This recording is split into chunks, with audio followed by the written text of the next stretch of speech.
The real benefit of receiving the Buddha's teachings. Respected professors, doctors, distinguished guests, and elders, warmest greetings to you all. I am pleased to hear the news of the university organizing an international workshop on Mongolian Buddhism to welcome the reception of the Tripitakas in Mongolian. This is indeed an important event that is worth celebrating. I am most honored to be invited to the event. Unfortunately, at the age of 92, my physical strength goes against my wishes. Moreover, I have to deal with many Dharma affairs that I have been engaged in. With no other alternative, I have to go against my wish and record this video clip as a gesture of expressing my sincere and best wishes to you all. I do hope you will be able to forgive me for being unable to attend this special event in person. Thank you very much. It took years to translate the Tripitaka into the Mongolian language, across 3 dynasties in China, i.e. the Yuan, Ming, and Qing dynasties. It is the complete collection of Buddhist sutras held in Mongolia, and is also considered to be the encyclopedia of Mongolian Buddhist culture. It is a rare and precious treasure. However, as the copy is old and frail, its preservation is at the brink of danger. In 2012, we fortunately heard the great news of republishing the Tripitaka in Mongolian. Subsequently, we took part in the important endeavor and provided financial assistance to it within our capacity. The republication of the Mongolian Tripitaka is now completed, and its copies are being donated to Buddhist monasteries, academic institutions, and research institutes. This is truly a good deed and is worth celebrating both on earth and in heaven. The academic and cultural values of the Mongolian Tripitaka. On this occasion, the Mongolian Tripitaka traveled thousands of miles and arrived at the university. It is very special indeed. The university not only has a long history of Mongolian studies and Buddhist studies, but also has witnessed a continuous and prosperous development in both areas. Research in these areas is growing more complete and diversified. The Department of Mongolian and Inner Asian Studies, the Research Center for Mongol Studies, and the Budapest Center for Buddhist Studies endeavored to research in the areas mentioned above, covering religion, language, and culture, nomadic traditions, and history. Speaking of Mongolian religion and culture, it is not difficult to understand that Buddhist culture is an integral part. Therefore, studying classical Buddhist literature is of paramount importance for the research in Mongolian culture. The Mongolian Tripitaka offers a vast amount of information.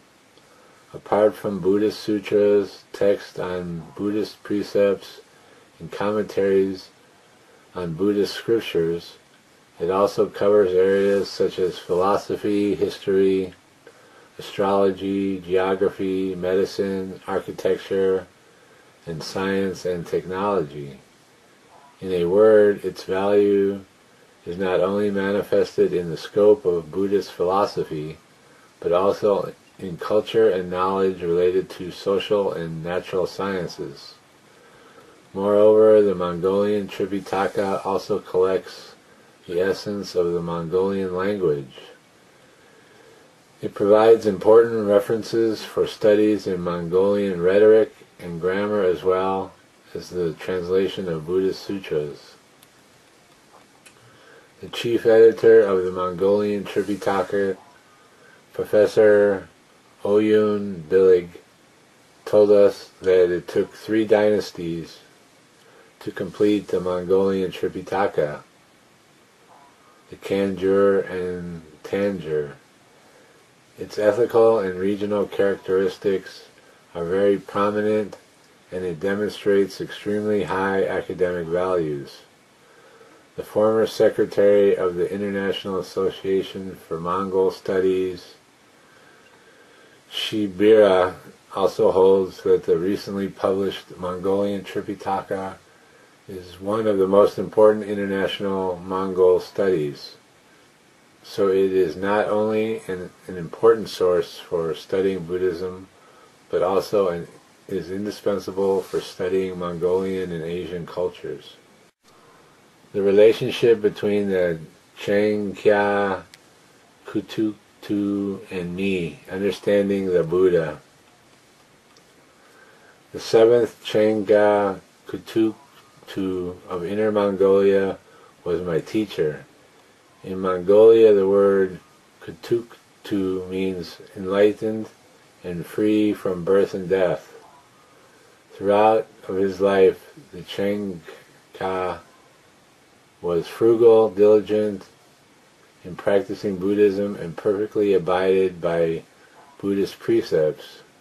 He mastered Chinese, Manchurian, Mongolian, and Tibetan languages, and was thoroughly familiar with the 5 major Mahayana texts, with a perfect understanding and practice of both exoteric and esoteric teaching.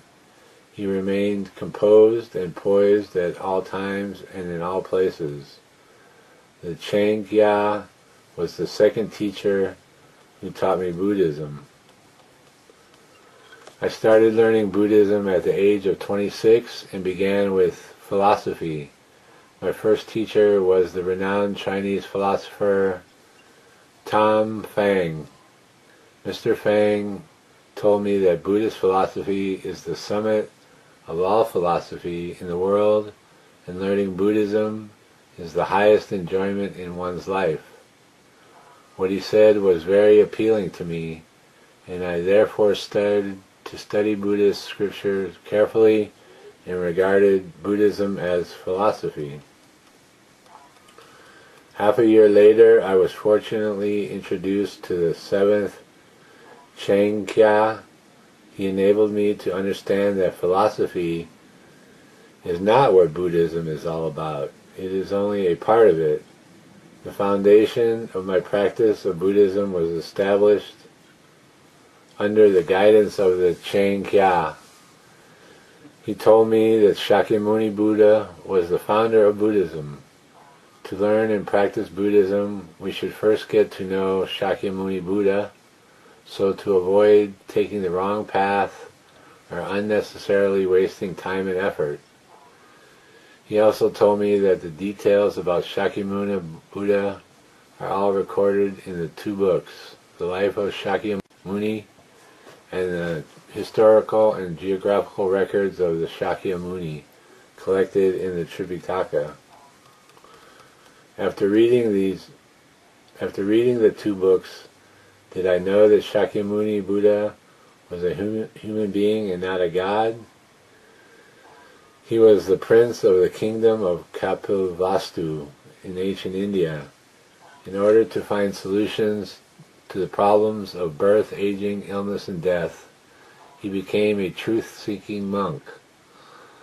Later he was fully enlightened and discovered and thoroughly understood the truth of the universe and life.